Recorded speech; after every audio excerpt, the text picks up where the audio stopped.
Bienvenue à Accès MRC. Je m'appelle Vanessa Girard et dans cette émission, je reçois des personnes significatives de la MRC de Maria-Chapdelaine. Et j'ai avec moi aujourd'hui le directeur du Centre de services scolaires du Pays des Bleuets, M. Patrice Boivin. Bonjour. Oui, bonjour. Ça fait plaisir d'être ici. Bien oui, merci de passer nous jaser aujourd'hui. C'est la première fois que je vous reçois à Accès MRC. Ça fait quand même un bout de temps que vous êtes en poste, là. Oui, ça a fait un an, il n'y a pas longtemps. Voilà, on vient de fêter presque vos 1 an. Oui. Une arrivée dans un contexte particulier. Oui, d'un contexte particulier, effectivement, parce qu'on pensait à ce moment-là être sur les derniers kilomètres ou les derniers milles de la pandémie, puis finalement, on a eu, ce qu'on connaît, là, quand même une fin de 4e vague, une 5e vague qui est arrivée. Donc, on a dû, effectivement, là, je dirais, retravailler un peu tous les aspects qu'on a développés pendant la pandémie. Et puis, et aussi une situation qu'on a mieux documentée, une situation là, de pénurie de main-d'œuvre en plus qui vient compliquer un peu la situation. On aura l'occasion de revenir sur ces sujets-là un peu plus tard dans l'émission. Mais je voulais d'abord commencer en parlant de vous, que les auditeurs puissent apprendre à vous connaître. Donc, racontez-nous un peu votre parcours. Là. Comment vous êtes arrivé à ce poste-là? Bien, au départ, ça fait quand même longtemps que je suis dans l'organisation. Je suis arrivé ici au début des années 90. OK.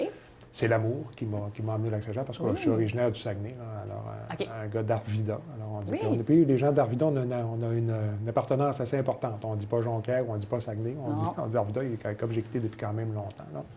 Alors, donc, je suis natif du Saguenay et puis, alors, je suis arrivé ici, justement, là, parce que ma conjointe a obtenu un poste, c'est une fille de Normandin, puis qui a eu un poste dans son coin. Là. Alors, à ce moment-là, bien, c'est moi qui ai fait on va épargner le reste parce que ça a été un petit peu compliqué, là, mais au départ, j'ai commencé à travailler à la polyvalente de Saint-Félicien, polyvalente des 80 de Saint-Félicien comme enseignant.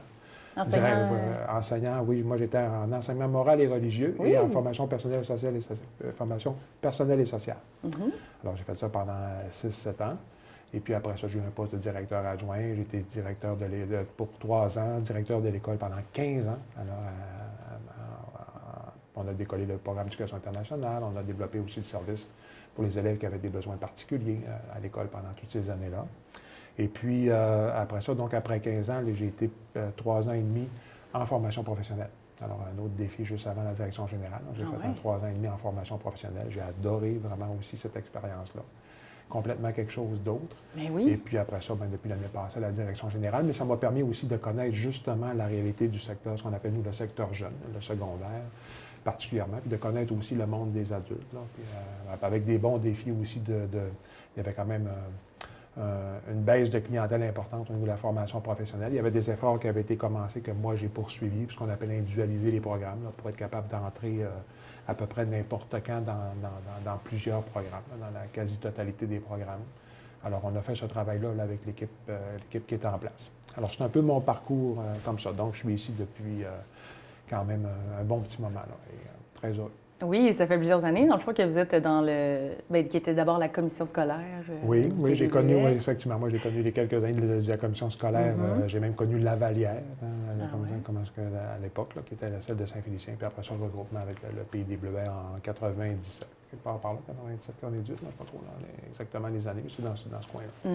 Fait que vous en avez vécu plusieurs des changements. Oui, tout à fait, en éducation. Et puis de voir aussi la transformation aussi des besoins chez les élèves. Hein. On a eu des années difficiles qu'on a appelées des années de restriction, des années d'austérité. Et après ça, ben, quand même, où les gouvernements ont décidé de réinvestir quand même un peu, de donner un meilleur support aux élèves. Alors, j'ai vécu... mais juste pour dire, j'ai vécu quand même une époque où, à ce moment-là, il y avait plus de... Puis j'ai vu aussi la diminution entre... Quand moi, je suis arrivé, on était autour... Si on prenait les 4 commissions scolaires, là, on était plus de 12 000, alors que maintenant, au secteur jeune, et maintenant, on est rendu 6 800, 6 800 élèves. Donc, ça veut dire qu'on a baissé énormément. On a vu des polyvalentes, là. Moi, je regarde à Saint-Félicien, j'ai commencé à presque 1100 élèves comme directeur. Et pour finir à la fin, là, autour de 800. Là. Alors, c'est 300. Bien, puis, toutes les autres polyvalentes, tout le secteur ici, là, Jean de Lebeau, des Chutes, tout le monde, les polyvalentes de Normandin ont vécu exactement la même réalité. Là. Alors, ça a été toutes ces périodes-là qu'on a traversées là, au cours des années. Donc, je pense que quand on est d'abord directeur d'école et ensuite directeur de centre de service scolaire, il faut être assez résilient par rapport au changement. On ne sait jamais trop qu'est-ce qui s'en vient, puis toutes les années sont différentes. Oui, finalement. bien, c'est différent. Et puis, ce qu'on se rend compte aussi, c'est que les attentes sont plus élevées, en général, là, envers le monde de l'éducation. Et ça, c'est intéressant parce que, bon, les parents, quand les attentes sont élevées, ça veut dire donc que les parents sont conscients des enjeux. Ça veut dire que de recevoir une bonne éducation, puis je dirais d'avoir des chances un peu à la maison et aussi dans les milieux scolaires. Donc, ça va permettre justement de s'assurer un avenir plus intéressant ou un avenir plus prometteur. Alors les parents sont conscients.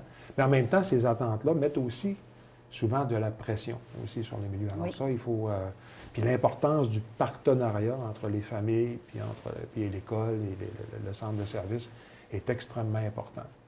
Puis on se rend compte aussi au cours des années, puis on est en train justement de documenter un petit peu plus avec même la pandémie, mais on avait commencé avant, là, sur la question de la vulnérabilité.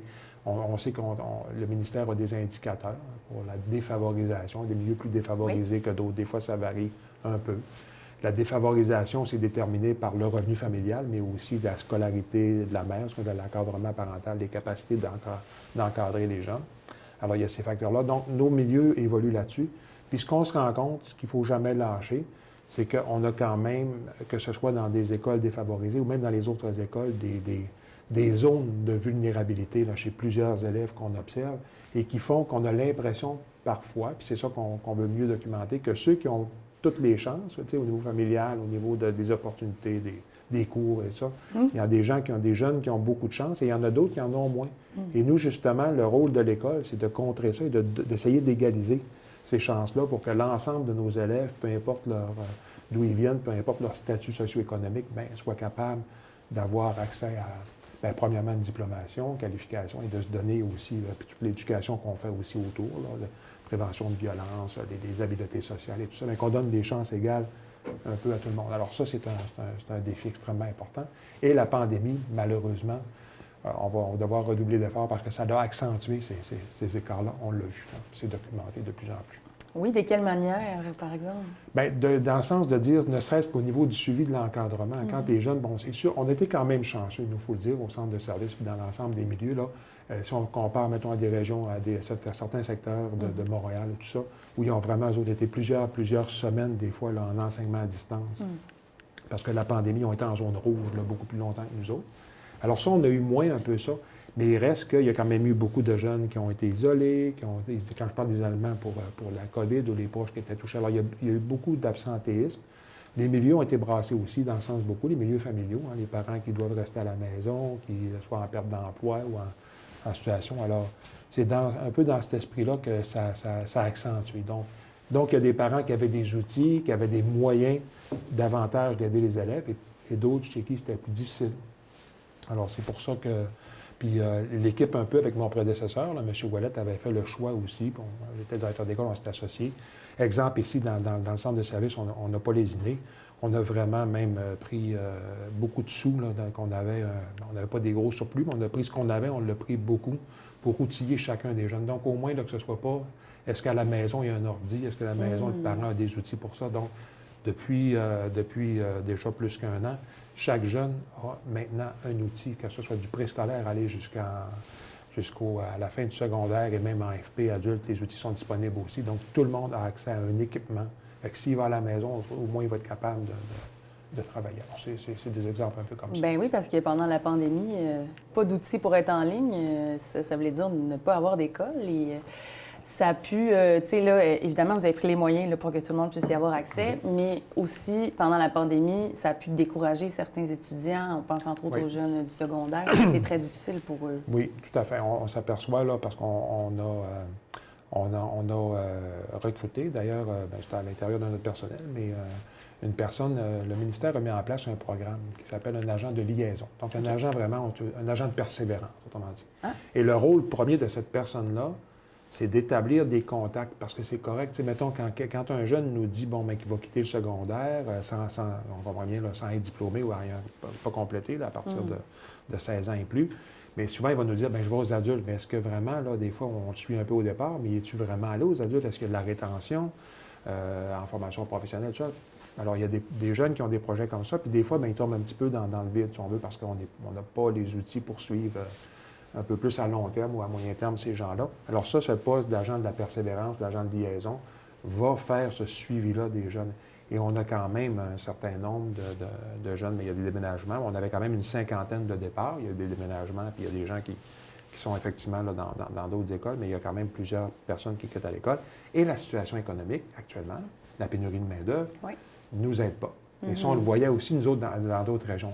Exemple, puis les téléspectateurs vont s'en rappeler qu'il n'y a pas longtemps, si tu voulais travailler chez Résolu, tu avais besoin d'un 5e secondaire minimum, mais dans bien d'autres endroits, on demandait le 5e secondaire qui était comme le passe-partout. Là.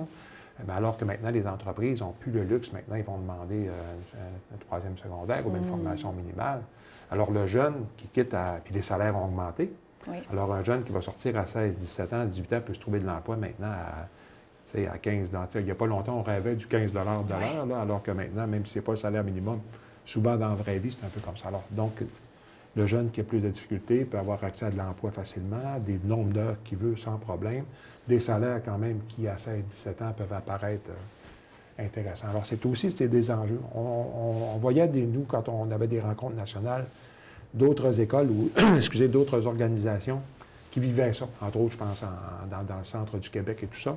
Mais là, maintenant, c'est nous qui sommes touchés par ça. Fait que le défi est grand de dire aux jeunes, bon, bien oui, peut-être que ça va pas bien, puis tout ça, puis tu es découragé, puis la pandémie, tout ça, mais il ne faut pas que tu fasses des choix à court terme. Oui, c'est correct de travailler, mais en même temps, il faut aussi que tu penses un peu plus à l'avenir, bon, d'aller chercher un diplôme, d'aller chercher une qualification ou une diplomation, bien, ça va t'aider à avoir une vie de qualité, puis avoir plus de choix aussi, parce qu'il va arriver des périodes de ralentissement économique ou plus difficiles. Alors, c'est tout le travail qu'on a à faire là actuellement. C'est pas juste un papier non plus, un diplôme, c'est des connaissances, c'est des compétences, c'est l'acquisition d'expérience.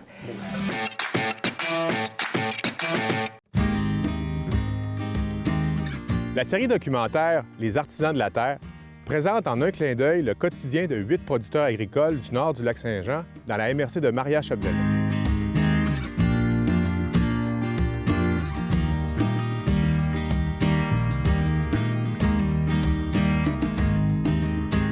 Au fil des saisons, nous rencontrons ces artisans, des fois pour échanger, d'autres fois pour observer, et toujours pour admirer l'effort et la passion qui les habitent dans leur travail de la terre.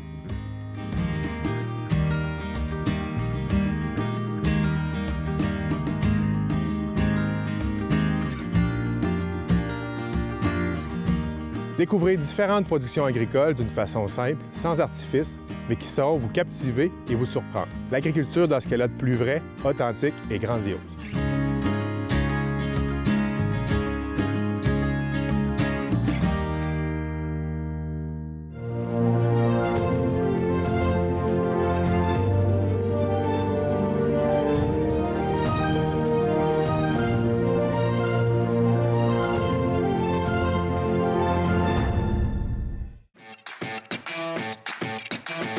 J'ai rencontré dernièrement des gens du CFP, du Pays des Bleuets, justement, là, qui me parlaient du programme de reconnaissance des acquis, où là aussi, on y va pour aller chercher des gens qui sont peut-être déjà sur le marché du travail. Bien, effectivement, puis qui, justement, sont un peu, ils ne sont pas prisonniers parce qu'actuellement, le marché est quand même avantageux, là, mais qui ont quand même moins d'outils de flexibilité pour faire des choix. Alors, parce que, tu sais, quelqu'un peut travailler dans une entreprise, bon, bien, qui reconnaît ta compétence, mais si tu déménages ou si tu as envie d'aller travailler ailleurs, bien, des fois, ce que tu as développé, tu n'as pas de preuve ou d'attestation qui confirme que tu as ça. C'est l'idée aussi que de plus en plus en éducation, on dit qu'on doit au moins, au minimum, tu sais, avant on parlait d'aller à l'école jusqu'à 16 ans, il y a longtemps, mais bon, évidemment, c'est un seuil minimum, alors qu'on dit de plus en plus que même si la loi n'a pas changé, qu'aujourd'hui, il faut être en formation, se donner des outils solides au moins jusqu'à 18, 19, 20 ans, d'être en formation pour aller chercher justement, là, que ce soit au niveau du diplôme des secondaires 5, ça, ce qui est pour nous, bien, les qualifications, mais entre autres le cégep, puis l'université ou le BEP, là, pour ceux qui font un choix comme ça. Alors, il y a comme une espèce de paradoxe où en même temps, le marché du travail tire un peu pour avoir des gens rapidement.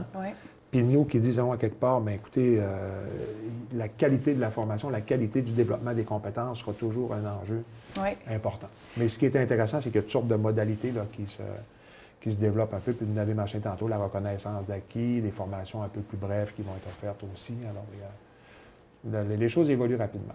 Oui, puis tu sais, aussi garder les étudiants à l'école, que ce soit au secondaire ou tu sais, même des fois au cégep, c'est d'avoir tout ce qui englobe les cours, parce que tu sais, oui, il y a les cours, mais bon, il y a tout le côté social de l'école, les activités parascolaires, le sport, toutes des choses qui nous ont été pendant un bout de temps un peu enlevées avec la pandémie, et que là, on ramène là, de plus en plus.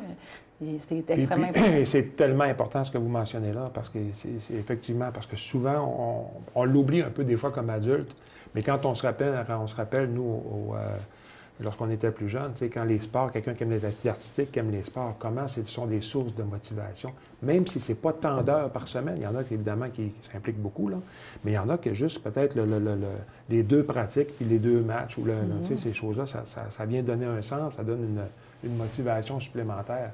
Et ça, effectivement, ça a été hypothéqué. Mais là, on est vraiment, depuis le début de l'année, quand même en reprise d'activité.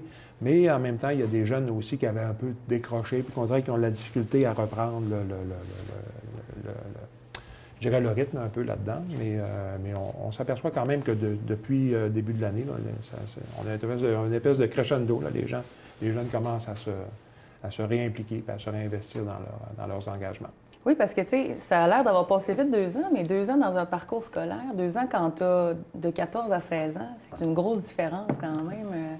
Donc, peut-être que les intérêts changent ou on a justement plus de misère à aller chercher la motivation là, de ces étudiants. Puis, entre autres, dans les transitions, hein, quand on fait la transition, mettons, du primaire au secondaire. Oui. Donc, ceux qui ont fait, tu sais, 6e année en pandémie, puis avec l'accueil en secondaire 1, ils n'ont pas eu ils ont eu plusieurs obstacles, si on veut, un peu plus sur leur parcours. Même chose, on entendait parler de ceux qui ont complété, mettons, qui sont allés vers le cégep ou vers l'AFP. Transition, mettons, tu n'as pas eu ton bal définissant, tu n'as pas eu un 5e secondaire, tu arrives au cégep, c'est en ligne. Alors, ça a bouleversé beaucoup de personnes là-dedans. Alors, en tout cas, là, on espère qu'on s'en va tranquillement vers là. Mais ça nous oblige, nous, ce qu'on appelle avant, ça s'appelait la planification stratégique. Maintenant, ça s'appelle le PEVR, donc le plan d'engagement vers la réussite. Puis après ça, les écoles ont chacun un projet éducatif. C'est tout arrimé ensemble, si on veut. Et puis là, vraiment, on est dans on va d'ailleurs, on est en train d'évaluer celui là, qui était 2018 puis qui était 2022, là, si on veut. Mais on va... il a été prolongé d'ailleurs d'1 an là-dessus. Et puis, mais là, il faut nous déposer à partir de l'année prochaine. Et c'est beaucoup dans un esprit de relance. Exactement ce qu'on disait tantôt. Donc, ça veut dire, bien oui, on a des sites en termes d'acquisition de compétences en lecture, d'acquisition de diplomation, qualification, les garçons, les milieux défavorisés, tout ça. Mais il faut vraiment le faire dans une optique. C'est pour ça que d'ailleurs qu'il faut mieux documenter nos vulnérabilités, arrimer nos services d'aide, l'encadrement, juste l'exigence de l'absence. Et pendant un bout de temps, c'est comme si, pas juste chez nous, mais partout, le fait d'être absent, bien écoute, tu es déjà absent 1 semaine pour être isolé ou confiné, bien c'est-tu si grave que ça de s'absenter? Alors, il faut ramener l'importance de la présence. Et tout ça. Donc, tout ça pour dire qu'on va je dirais, consolider l'ensemble des éléments de notre... on va être en continuité avec notre plan d'engagement vers la réussite, mais dans un esprit, justement, de redonner un second élan puis d'apporter une attention aux élèves qui ont été un peu plus hypothéqués ou qui ont payé un petit peu le prix plus cher là, de la pandémie. Oui, depuis tantôt, on parle justement de l'impact de la pandémie sur les élèves, mais il y a aussi le personnel qui a été énormément impacté par ces années-là. Bien, tout à fait. Et puis on a l'occasion de le redire. Je sais que dans les milieux, puis dans toutes nos communications, on le fait. Dans le remerciement, on a fait une capsule même un peu pour documenter notre situation de la main-d'œuvre. Mais les gens dans toutes les catégories d'emploi, les enseignants qui au quotidien vivent ont eu à s'adapter, cours en ligne, ces choses-là, d'avoir des fois, il manque 5 élèves, il en manque 4, il en manque 6, il faut faire un rattrapage, il faut s'assurer que le collègue qui les suit. Alors, toute cette... et en plus, dans une situation de pénurie où tu dois faire des fois ce qu'on appelle de la suppléance un peu. Là, nous, on n'a pas du TSO, là, du temps supplémentaire obligatoire, mais on a une forme qui s'appelle... il y a des périodes de dépannage, mais il y a aussi de la suppléance volontaire.